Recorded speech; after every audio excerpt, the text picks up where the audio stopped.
ಕೇವಲಂ ಜ್ಞಾನಮೂರ್ತೆ ದ್ವಂದ್ವಾತೀತಂ ಗಗನಸದೃಶಂ ತತ್ವಮಸ್ಯಾದಿಲಕ್ಷ್ಯಂ ಏಕಂ ನಿತ್ಯಮಲಚಲಂ ಸರ್ವದೇ ಸಾಕ್ಷಿಭೂತಂ ಭಾವಾತೀತಂ ತ್ರಿಗುಣರಹಿತಂ ಶ್ರೀ ಸದ್ಗುರು ನಿತ್ಯತಂ ನಮಾಮಿ.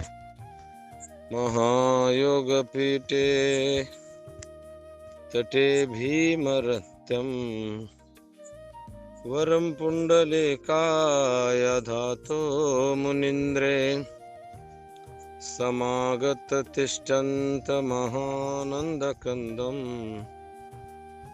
ಪರಬ್ರಹ್ಮಲಿಂಗಂ ಭಜೆ ಪಾಂಡುರಂಗಂ.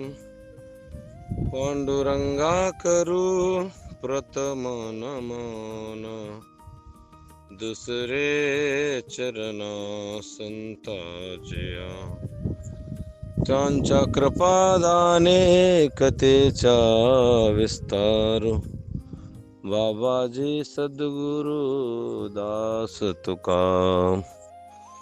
गुरुर्ब्रह्मा गुरुर्विष्णू गुरुर्देवो महेश्वरा गुरुर साक्षात परब्रह्म तस्मै ಶ್ರೀ ಗುರವೇ ನಮಃ. ಪ್ರಥಮದಲ್ಲಿ ಪರಮಾತ್ಮನ ಅನಂತ ಚರಣಗಳಿಗೆ ನಮನವನ್ನು ಸಲ್ಲಿಸಿ, ಸದ್ಗುರುಗಳಾಗಿರುವಂಥ ಅದ್ವೈತ ಸಂಪ್ರದಾಯದ ಜಗದ್ಗುರು ಆಚಾರ್ಯ ಶಂಕರಾಚಾರ್ಯರಿಗೂ, ತುಕೋಬರಾಯರಿಗೂ, ಜ್ಞಾನೇಶ್ವರ ಮೌಲಿ, ಸಮಸ್ತ ಅದ್ವೈತ ಸಂಪ್ರದಾಯದ ಸಿದ್ಧಾರೂಢ ಸಹಿತ ಎಲ್ಲ ಪರಮ ಅವತಾರಿ ಸಿದ್ಧರಲ್ಲಿ ಅನಂತ ನಮನವನ್ನು ಸಲ್ಲಿಸಿ, ಶ್ರೀಗುರು ಆಗಿರುವಂಥ ಶ್ರೋತ್ರಿಯ ಬ್ರಹ್ಮನಿಷ್ಠ ಕೃಷ್ಣ ಸ್ವಾಮಿಯವರ ಚರಣಗಳಲ್ಲಿ ಅನಂತ ನಮನವನ್ನು ಸಲ್ಲಿಸಿ, ಶ್ರೀಗುರು ಶರತ್ ಸ್ವಾಮಿಯವರ ಚರಣಗಳಲ್ಲಿಯೂ ಅನಂತ ನಮನವನ್ನು ಸಲ್ಲಿಸಿ, ಯಾವ ನಡೆದಾಡುವ ದೇವರೆಂತೂ ಅವತಾರಿ ಪುರುಷರಾಗಿರುವಂಥ ಸಿದ್ದೇಶ್ವರಪ್ಪರ ಶ್ರೀ ಚರಣಗಳಲ್ಲಿಯೂ ನಮನವನ್ನು ಸಲ್ಲಿಸುತ್ತಾ, ಜಗಜ್ಯೋತಿ ಬಸವೇಶ್ವರರ ಚರಣಗಳಲ್ಲಿಯೂ ನಮನವನ್ನು ಸಲ್ಲಿಸಿ, ಬೆಳಗಿನ ಜಾವ ಶ್ರವಣಕ್ಕೆ ಉಪಸ್ಥಿತರಿರುವ ಎಲ್ಲ ಸಂತ ಮಹಂತರೇ, ಸಿದ್ಧರೇ, ಸಾಧಕರೇ, ತಾಯಂದಿರೇ, ತಮ್ಮೆಲ್ಲರ ಚರಣಗಳಲ್ಲಿಯೂ ನಮನ ಸಲ್ಲಿಸಿ, ನಿನ್ನೆ ದಿನ ಮಾವಲಿ ಅವರು ಜ್ಞಾನೇಶ್ವರಿಯ ಸಾಮರ್ಥ್ಯವನ್ನು ಹೇಳ್ತಾ ಹೋಗ್ತಾರೆ. ನಾನು ಹೆಂಗಿದ್ದೀನಪ್ಪ ಅಂತ ಹೇಳಿದ್ರೆ, ಯಾವ ಟೆಂಟಿವ್ ಪಕ್ಷಿ ತನ್ನ ಮರಿಗಳನ್ನು ಹೊರತೆಗೆಯಲು ಪ್ರಯಾಸಪಟ್ಟ ಹಾಗೆ ಈ ಶ್ರೀಗೀತಾ ಸಮುದ್ರ ಸಾಗರಕ್ಕೆ ಹೋಲಿಕೆಯನ್ನು ಕೊಡ್ತಾರೆ. ಯಾವ ಹುಳ ರಾತ್ರಿ ಬೆಳಗುವಂಥ ಹುಳ ಸೂರ್ಯನಿಗೆ ಎಂದಾದರೂ ಸರಿಸಮನಾದೀತೆ, ಸೂರ್ಯನ ಬೆಳಕಿನ ಮುಂದೆ ನನ್ನದೇನು ಅನ್ನುವಂಥ ಮಾತನ್ನು ಹೇಳ್ತಾ, ಮೌಲಿ ಅವರು ತಮ್ಮಲ್ಲಿರುವಂಥ ಸಾಮರ್ಥ್ಯವನ್ನು ತಾವು ಗುರುವಿನ ಮುಂದೆ ಹೇಳಿದಾಗ ಗುರುಗಳು ಹೇಳ್ತಾರೆ, ನಿನ್ನೆ ಜನ ಎಲ್ಲರೂ ಅದನ್ನು ಹೇಳಿದರು, ನಮ್ಮಲ್ಲಿ ಇರುವಂಥ ಸಾಮರ್ಥ್ಯ ನಮಗೆ ಗೊತ್ತಿರೋದಿಲ್ಲ, ಅದನ್ನು ಗೊತ್ತು ಮಾಡ್ಲಿಕ್ಕೆ ಇನ್ನೊಬ್ಬರು ಬೇಕು, ಅದಕ್ಕೆ ಗುರು. ನಮ್ಮಲ್ಲಿ ಇರುವಂಥ ಸಾಮರ್ಥ್ಯ ನಮಗೆ ತಿಳಿದಿರುವುದಿಲ್ಲ, ಅದನ್ನು ಗುರುತು ಮಾಡಲಿಕ್ಕೆ ಇನ್ನೊಬ್ಬರು ಬೇಕು, ಅದಕ್ಕೆ ಗುರು. ಗುರು ತೋರಿಸದಲ್ಲದೆ ಸಾರೆ ಚೆಲ್ಲಿದ ಮುಕುತಿ ಅಂದರು. ಗುರು ಇಲ್ಲದೆ ಅಂಥ ಸಾಮರ್ಥ್ಯ ನಮಗೆ ತಿಳಿಯಂಗಿಲ್ಲ, ಗುರು ಬೇಕು. ಗುರುವಿನ ಗುಲಾಮರಾಗ್ರಿ.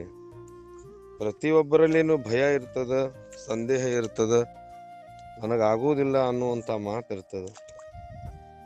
ಅದಕ್ಕಾಗಿ ಜೀವನದೊಳಗೆ ನಮಗೆ ಜೀವನ ಶುರು ಆಗುವುದೇ ಎಲ್ಲಿಂದಪ್ಪ ಅಂತ ಹೇಳಿದ್ರೆ ಗುರುವಿನಿಂದ. ಗುರು ಬಹಳ ಮಹತ್ವ ಅದಾನ. ಗುರುವಿನ ಎದುರಿಗೆ ಇರುವಂಥ ಜ್ಞಾನೇಶ್ವರ ಮಹಾರಾಜರು ಹೇಳ್ತಾರೆ, ಇನ್ನೂ ನನಗೆ ಈ ಸಾಮರ್ಥ್ಯ ಇಲ್ಲ, ಆದರೂ ಸಹ ಗೀತಾರ್ಥದ ಮೇಲೆ ತಾತ್ಪರ್ಯ ನಾನು ಹೇಳಲಿಕ್ಕೆ ಹೊರಟಿದ್ದೀನಿ ಅಂಥೇಳಿ ತಮ್ಮನ್ನು ತಾವು ಹೇಳ್ತಾ ಹೊರಡ್ತಾರೆ. ಇವತ್ತು 69ನೇ ಓವಿಯಲ್ಲಿ ಮೌಲ್ಯ ಅವರು ಆಯಿಕಾ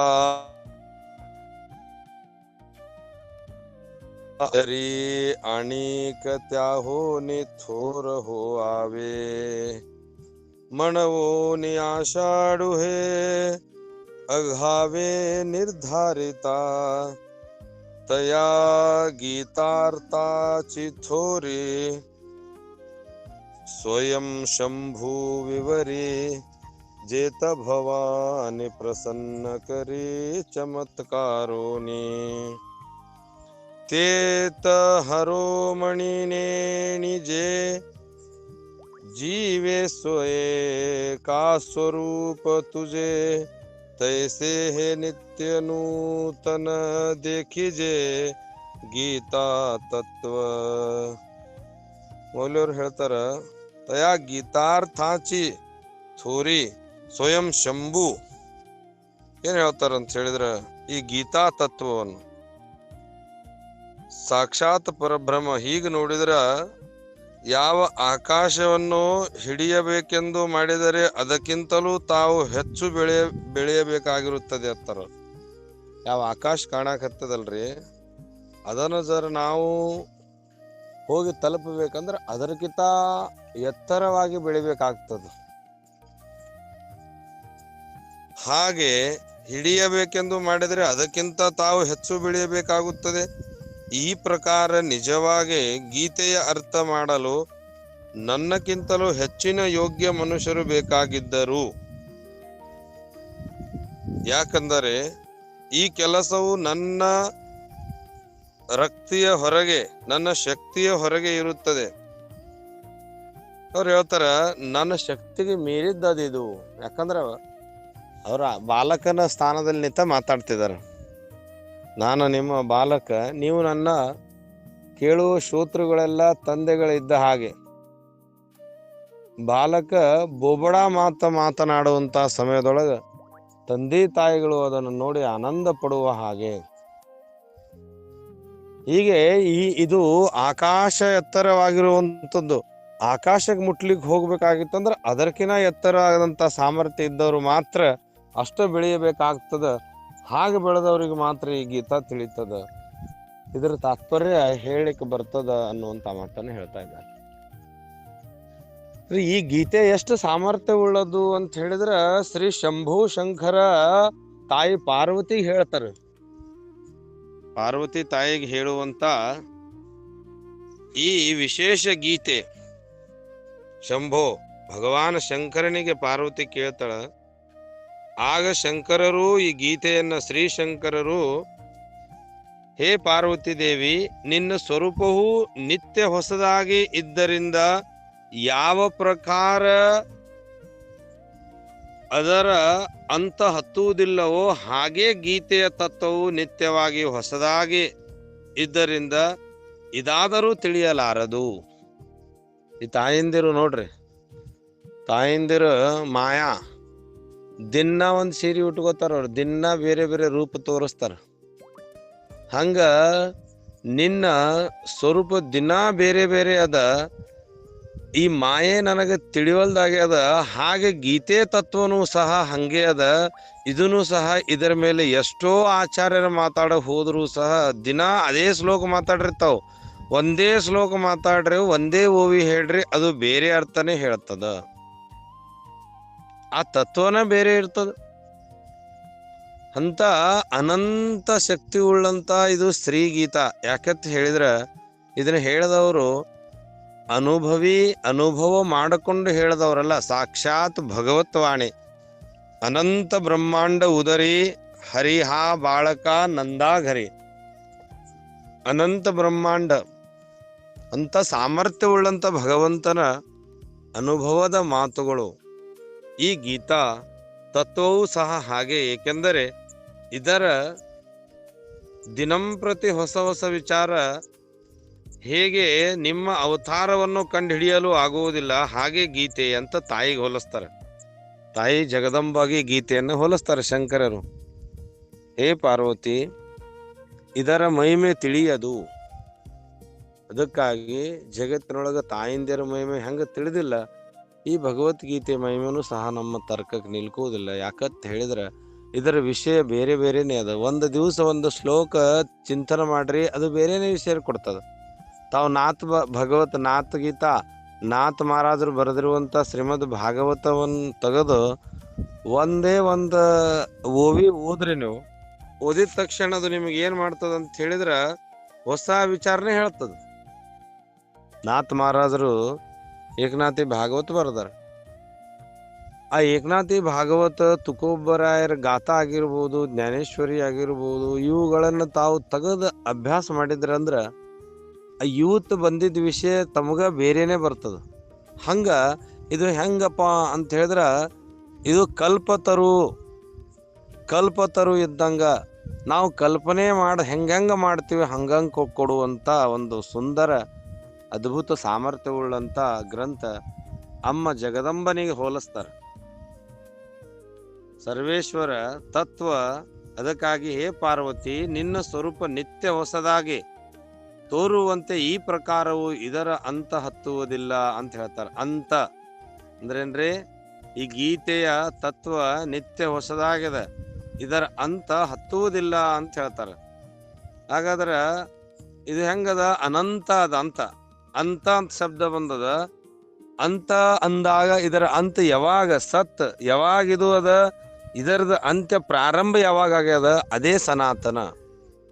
ಅದರ ಅಂತ ತಿಳಿಯದೇ ಇರುವಂತ ಈ ಧರ್ಮವನ್ನು ಯಾರು ಸ್ಥಾಪನೆ ಮಾಡಿಲ್ಲ. ಋಷಿ ಮುನಿಗಳು ಈ ಸತ್ಯ ಆತ್ಮ ಸ್ವರೂಪದ ಸತ್ ಚಿತ್ತ ಆನಂದ ನಿತ್ಯ ಪರಿಪೂರ್ಣವಾಗಿರುವಂತ ಆತ್ಮಜ್ಞಾನಿಗಳನ್ನ ಆತ್ಮದ ಮೇಲೆ ಚಿಂತನೆ ಮಾಡುವಂತ ಯಾವುದಾದ್ರೂ ಧರ್ಮ ಇದ್ರೆ ಅದು ಸನಾತನ. ಅಂತ ಸತ್ತ ಬಗ್ಗೆ ಯಾವಾಗಲೂ ಸ್ವರೂಪದ ಚಿಂತನೆ ಮಾಡಿರುವಂಥವ್ರು ಯಾರು ಅಂತ ಹೇಳಿದ್ರೆ ಈ ಭರತ ಭೂಮಿಯಲ್ಲಿ ಸಾವಿಲ್ಲದೆ ಇರುವಂತ ಪುರುಷರು, ಅಮರರು, ಅಮೃತರು. ನೋಡ್ರಿ, ಅಮರರು. ನಮ್ಮೆಲ್ಲರಿಗೆ ಏನು ಭಯ ಅದ?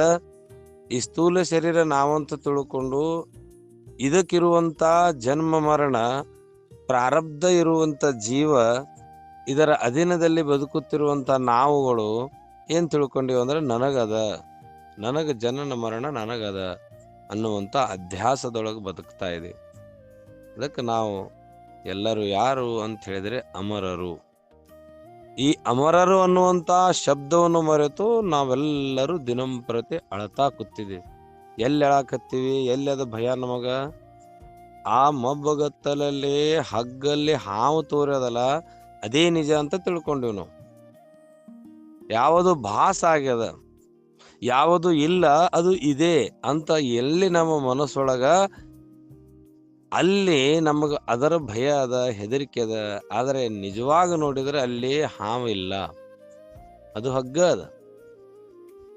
ಹಂಗ ತಾವು ಇದರ ಮೂಲ ನೋಡಿದ್ರ ಅನಂತನೇ ಇದ್ದೀರಿ. ತಮ್ಮ ತಾಯಿನೇ ಬಂಜಾಳ, ಇನ್ನು ಮಗ ಎಲ್ಲಿ ಹುಟ್ಟಬೇಕು? ಇನ್ನು ಮಗ ಎಲ್ಲಿ ಹುಟ್ಟೋದು? ಮಗ ತೊಟ್ಲೆಯಲ್ಲಿ ಕಟ್ಟೋದು, ತೊಟ್ಲು ಕಟ್ಟಿ ಹೆಸರೆಲ್ಲಿಡೋದು? ಅದಕ್ಕಾಗಿ ನಾವು ಹೆಂಗಿದೀವಿ ಅಂತ ಹೇಳಿದ್ರೆ ಅಂತ ಇರ್ಲಾರ್ದಂತ ಅನಂತನ ಸ್ವರೂಪವುಳ್ಳಂತ ಜೀವ ಈತ. ಇಲ್ಲಿ ಅಂತಃಕರಣ ಉಪಾಧಿ ಮಲಿನ ಸತ್ವಗುಣ, ಈ ಮಲಿನ ಸತ್ವಗುಣದಿಂದ ಜೀವ ಅನ್ನಿಸ್ಕೊಂಡನ. ಅಲ್ಲಿ ಮಾಯಾ ಉಪಾಧಿಯಿಂದ ಶಿವ ಅನ್ನಿಸ್ಕೊಂಡನ. ಈ ಜೀವ ಮತ್ತು ಶಿವ ಇವು ಎರಡೂ ಉಪಾಧಿ ತೆಗೆದರ ಅಲ್ಲಿ ಅನಂತ ಅದಾನ. ಪರಬ್ರಹ್ಮ ಹೆಂಗ ಆನ ಅಂತ ಹೇಳಿದ್ರೆ ಸ್ವರೂಪ ಹೆಂಗದ? ಆ ಪರಬ್ರಹ್ಮನ ಸ್ವರೂಪನೇ ಅದ. ಇಲ್ಲಿ ಯಾವುದನ್ನು ತೆಗೆದು ನೋಡ್ಬೇಕು ನಾವು? ಇಲ್ಲಿ ಜೀವಕ್ಕಿರುವಂತ ಉಪಾಧಿಯನ್ನ ತೆಗೀರಿ, ಶಿವಕ್ಕಿರುವಂತ ಉಪಾಧಿಯನ್ನ ತೆಗೆದು ನೋಡಿದ್ರೆ ತಾವು ಹೆಂಗದಿರಿ ಅಂದ್ರೆ ಅನಂತನೇ ಅದಿರಿ. ಅದಕ್ಕೆ ಅಂತಿಲ್ಲದಂತ ಗ್ರಂಥ ಯಾವುದು ಅಂತ ಹೇಳಿದ್ರೆ ಇದು ಗೀತಾ. ಅದಕ್ಕೆ ಅಂತ್ಯ ಇಲ್ಲ ಅಂತ ಪಾರ್ವತಿ ತಾಯಿಯನ್ನು ಹೋಲಿಕೆ ಮಾಡಿ ಹೇಳ್ತಾರೆ. ನೀ ಹೆಂಗದಿ ಅಂತ ಹೇಳಿದ್ರೆ ಅಂತ ಇಲ್ಲದ ನಿನ್ನ ಅಂತ ನನಗೆ ತಿಳಿಯುವುದಿಲ್ಲ. ಹೀಗೆ ಈ ಗೀತೆಯ ತತ್ವವು ನಿತ್ಯವಾಗಿ ಹೊಸದಾಗಿದ್ದರಿಂದ ಅದಾದ್ರೂ ತಿಳಿಯಲಾರದು ಅಂತ ಶಿವ ಸಾಕ್ಷಾತ್ ಭವಾನಿಗೆ ಹೇಳಿದರು. ಈ ಗೀತೆಯನ್ನು ನಾವು ಅಭ್ಯಾಸ ಮಾಡ್ತೀವಿ, ನಾವೆಲ್ಲ ತಿಳ್ಕೊಂಡ್ಬಿಟ್ಟಿವಿ, ನಮ್ಮೆಲ್ಲ ಇದನ್ನು ಕಂಠಪಾಠ ಮಾಡಿಬಿಟ್ಟಿವ್ರಿ ಅಂತ ಹೇಳಿದ್ರ ಇದರ ತತ್ವ ಬೇರೆ ಬೇರೆನೇ ಅದ. ದಿನಂ ಪ್ರತಿ ಇನ್ನು ಬೇರೆ ಹೊಸ ವಿಷಯಗಳನ್ನ ಹೇಳುವಂತ ಈ ಗ್ರಂಥ ಇದರ ಅಂತ ತಿಳಿಯುವುದಿಲ್ಲ ಅಂತ ಸಾಕ್ಷಾತ್ ಸಖಾ ಮಹಾದೇವರು ತಾಯಿ ಪಾರ್ವತಿಯನ್ನ ವಿನಂತಿ ಮಾಡ್ತಾರೆ. ಏಕೆಂದರೆ ಯಾವ ಸರ್ವೇಶ್ವರ ನಿದ್ರೆಯ ಶಬ್ದದಿಂದ ವೇದಗಳು ಸಹಜವಾಗಿ ಉತ್ಪನ್ನವಾದವೋ ಆ ಜಗದೀಶನು ತನ್ನ ಸ್ವಮುಖದಿಂದ ಈ ಗೀತೆಯನ್ನು ಅರ್ಜುನನಿಗೆ ಹೇಳಿರುವನು. ಇದರ ಅಂತ್ಯ ಯಾಕೆ ತಿಳಿದಿಲ್ಲ ಅಂತ ಹೇಳಿದ್ರೆ, ಯಾವ ಸರ್ವೇಶ್ವರನ ನಿದ್ದೆಯಲ್ಲಿ ವೇದಗಳು ಪ್ರಾರಂಭವಾದ 4 ವೇದಗಳು, ಹಾಗೆ ಆ ನಿದ್ದೆಯಲ್ಲಿ ವೇದಗಳ ಸೃಷ್ಟಿಯಾದರೆ ಸ್ವಮುಖದಿಂದ ಆ ಸರ್ವೇಶ್ವರ ಸ್ವಮುಖ ಜಾಗ್ರದೊಳಗೆ ವೇದಗಳು ಸ್ವಪ್ನ ನಿದ್ರೆಯಲ್ಲಿ ಆದರೆ ಇವು ಜಾಗ್ರದಲ್ಲಿ ಆಗಿರುವಂತ ಅನುಭವ ಪ್ರತ್ಯಕ್ಷವಾಗಿರುವಂತ ಜ್ಞಾನ. ಇದು ಜಗತ್ತಿನ ಸರ್ವಶ್ರೇಷ್ಠ ಗ್ರಂಥ. ಅದಕ್ಕಾಗಿ ಯಾಕೆ ಗೀತಾ ಯಾಕೆ ಶ್ರೇಷ್ಠ ಅಂತ ಹೇಳಿದ್ರೆ, ವ್ಯಾಸರು ಬರೆದಿರುವಂತ ಹಲವಾರು ಗ್ರಂಥಗಳನ್ನು ಬರೆದರು. ಆದರೆ ಭಗವದ್ಗೀತೆ ಇದು ಹಗಲಿನ ಜಾವ ಯುದ್ಧ ಭೂಮಿಯಲ್ಲಿ ನಡೆದಿರುವಂತ ಒಂದು ಸಾಕ್ಷಾತ್ ಪ್ರತ್ಯಕ್ಷವಾಗಿರುವ ಜೀವನ ಮೌಲ್ಯವಾಗಿರುವಂತ ಜೀವನಕ್ಕೆ ಸಾಕ್ಷಿಯಾಗಿರುವ ಮ್ಯಾನ್ ಮೆನ್ಯುವಲ್ ಅಂತಾರೆ, ಮನುಷ್ಯನ ಜೀವನಕ್ಕೆ ಬೇಕಾಗಿರುವಂತ ಒಂದು ಉತ್ತಮವಾದಂತ ಮಾರ್ಗದರ್ಶನ ಗ್ರಂಥ. ಇದರಲ್ಲಿ ಬಹಳಷ್ಟು ವಿಶೇಷ ಅದ್ಭುತವಾದಂತ ಚಮತ್ಕಾರಿ ವಿಷಯಗಳು ಅಡಗಿದವು.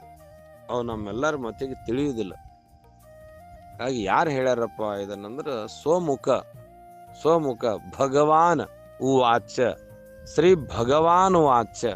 ಆ ಭಗವಾನ್ ಉವಾಚ ಇರುವಂತ ವಿಷಯನೇ ಇಲ್ಲಿ ಭಗವದ್ಗೀತೆ ಆಗಿದೆ. ಏನಾಗದ್ರಿ, ಶ್ರೀ ಭಗವಾನ್ ಉವಾಚ ಅನ್ನೋದನ್ನ ಭಗವದ್ಗೀತೆ. ಇಂಥ ಭಗವದ್ಗೀತೆ ಏನಪ್ಪಾ ಅಂದ್ರೆ ಭವ. ನಾವೇನು ಈ ಭವದಲ್ಲಿ ಜೀವಿಸುತ್ತಿರುವಂತ ಎಲ್ಲರಿಗೆ ಈ ಭವವನ್ನು ದಾಟಿಸುವಂತ ಒಂದು ನಾವಿಕ ಇದ್ದ ಹಾಗೆ ಭಗವದ್ಗೀತೆ. ನೋಡ್ರಿ, 6 ಅಧ್ಯಾಯ ಕರ್ಮದ ಬಗ್ಗೆ ಹೇಳ್ತಾ ಹೋಗ್ತಾರೆ. ಕರ್ಮ ಅಂದ್ರೆ ಏನ್ರಿ? ನಾವೆಲ್ಲರೂ ಕೆಲಸ ಮಾಡ್ತೀವಿ. ನಮ್ಮೊಳಗೆ ಎಂಥ ವಿಚಿತ್ರವಾದಂಥ ಮನಸ್ಸಿರುತ್ತಂದ್ರೆ, ನಮ್ಮ ಕೆಲಸ ಅಂದ್ರೆ ಅಗದಿ ನಾವು ಉತ್ತಮ ರೀತಿಯಿಂದ ಮಾಡ್ತೀವಿ. ಅದೇ ಮಂದಿ ಕೆಲಸನ ನಾವು ಹೆಂಗೆ ಮಾಡ್ತೀವಿ ಅಂದ್ರೆ ಅದು ನಮ್ಮದಲ್ಲ ಅಂತ ಮಾಡ್ತೀವಿ. ಇದನ್ನ ತಾವೆಲ್ಲರೂ ನೋಡಿದಿರಿ ಜಗತ್ತಿನೊಳಗೆ. ನಮ್ಮನ್ನ ಹಿಡ್ಕೊಂಡು ನಾವು ಹೆಂಗಿದೀವಿ ಅಂದ್ರೆ, ನನ್ನ ಮಗನಿಗೆ ಕಲಿಸ್ಬೇಕಂದ್ರೆ ನಾವು ಹೆಂಗ್ ಕಲಿಸ್ತೀವಿ? ಒಂದೊಂದು ಅಕ್ಷರ ಕಲಿಸ್ತೀವಿ, ದಿನಕ್ಕೆ ಒಂದೇ ಶಬ್ದ ಕಲಿಸ್ತೀವಿ. ಅದೇ ಮಂದಿ ಮಕ್ಕಳಿಗೆ ಹೆಂಗ ಬೇಕಂಗ ತಿಳಿದ್ರೆ ತಿಳಿತು, ಬಿಟ್ರೆ ಬಿಟ್ಟಿತ್ತು ಅಂತ ಕಲಿಸ್ತೀವಿ. ನಮ್ಮೆಲ್ಲರ ಜೀವನದೊಳಗ ನಾವು ಎಲ್ಲರೂ ಗುಡಿಗೆ ಹೋಗ್ತೀವಿ, ಪೂಜೆ ಮಾಡ್ತೀವಿ, ನಾವೆಲ್ಲೆಲ್ಲೋ ಗುಡಿಗುಂಡಾರವನ್ನು ಕಟ್ಟಿಸ್ತೀವಿ, ತೀರ್ಥಯಾತ್ರೆ ಮಾಡ್ತೀವಿ. ಇವೆಲ್ಲ ಮಾಡೋದ್ರಿಂದ ನಮಗೆ ಆತ್ಮಜ್ಞಾನ ಆಗತ್ತೇನು ಅಂತ ಹೇಳಿ ನೋಡಿದ್ರ ಬಹಳ ಆಶ್ಚರ್ಯ ಅನ್ನಿಸ್ತದ. ನಾವು ಮಾಡೋ ಕೆಲಸನೇ ದೇವರ ಕೆಲಸ ಎಂದು ಮಾಡಿದರೆ ಯಾವ ತೀರ್ಥಯಾತ್ರೆ ಮಾಡೋದೇ ಅವಶ್ಯಕತೆ ಇಲ್ಲ, ಎಲ್ಲಿ ಗುಡಿಗುಂಡಾರಗಳನ್ನು ಸುತ್ತುವಂತ ಅವಶ್ಯಕತೆ ಬೀಳೋದಿಲ್ಲ. ತಾವು ಏನನ್ನ ಮಾಡಬೇಕಾಗಿಲ್ಲ. ನಾವು ಮಾಡೋ ಕೆಲಸಗಳು ಪ್ರತಿಯೊಂದು ಕೆಲಸ ದೇವರ ಪೂಜೆ. ಕರ್ಮಣ್ಯವಾಧಿಕಾರಸ್ತೆ ಮಾಫಲೇಶು ಕದಾಶನ ಕರ್ಮ ಫಲ ಹೇತೋರ್ಭೂರ್ಮಾತೆ ತೇ ಸಂಗೋಸ್ತವ ಕರ್ಮಿಣಿ. ನಮ್ಮ ಪಾಲಿನ ಕೆಲಸ ದೇವರ ಕೆಲಸ ಅಂತ ಮಾಡಿದ್ರೆ ಆ ಕೆಲಸ ಹೆಂಗಿರ್ತದಪ್ಪ ಅಂತ ಹೇಳಿದ್ರೆ ಅದೇ ಪೂಜೆ ಆಗಿರ್ತದ. ನೋಡ್ರಿ, ಬಹಳ ಸೂಕ್ಷ್ಮದ. ಅದರೊಳಗ ಕಾಮ ಇಡ್ಲಾರ್ದ ನಿಷ್ಕಾಮ ಭಾವದಿಂದ ಮಾಡಿದ್ದೇ ಆಗಿದ್ರ ಅನನ್ಯಾಸ್ ಚಿಂತೆಯಂತೋ ಮಾಂ ಅನಪೇಕ್ಷಂ ಶುಚಿರ್ದಕ್ಷ ಉದಾಸೀನ ಗತರ್ವ್ಯತ ಸರ್ವಾರಂಭಿ ಪರಿತ್ಯಾಗಿ ಯೋ ಮದ್ಭಕ್ತ. ಅನಪೇಕ್ಷಂ ಶುಚಿ ದಕ್ಷ ಉದಾಸೀನ ಗತರ್ವ್ಯತ ಸರ್ವಾರಂಭಿ ಪರಿತ್ಯಾಗಿ ಯೋ ಮದ್ಭಕ್ತ. ಇಲ್ಲಿ 8 ನಿಯಮಗಳನ್ನ ಹೇಳ್ತಾರ. ನಾವು ಮಾಡುವಂತ ಕೆಲಸದ ಮೇಲೆ ನಮಗ ಅಪೇಕ್ಷೆ ಇರಬಾರ್ದು, ಅನಪೇಕ್ಷೆ ಅಂತ ಮಾಡ್ಬೇಕು. ನೋಡಿ, ಪಂಚಮಹಾಭೂತ ಕೆಲಸಗಳು ಹೆಂಗಿದವು, ಅವುಗಳ ಕಾರ್ಯ ನೋಡ್ರಿ. ಯಾವುದಾದ್ರೂ ಅಪೇಕ್ಷೆ ಪಟ್ಟಿದವ? ಎಷ್ಟೋ ದಿನದಿಂದ ಬೀಸ್ತಿರುವಂತ ಗಾಳಿ ಏನಾದ್ರೂ ಯಾರಲ್ಲಿ ದುಡ್ಡು ಅಪೇಕ್ಷೆ ಮಾಡೈತ? ಇಲ್ಲ.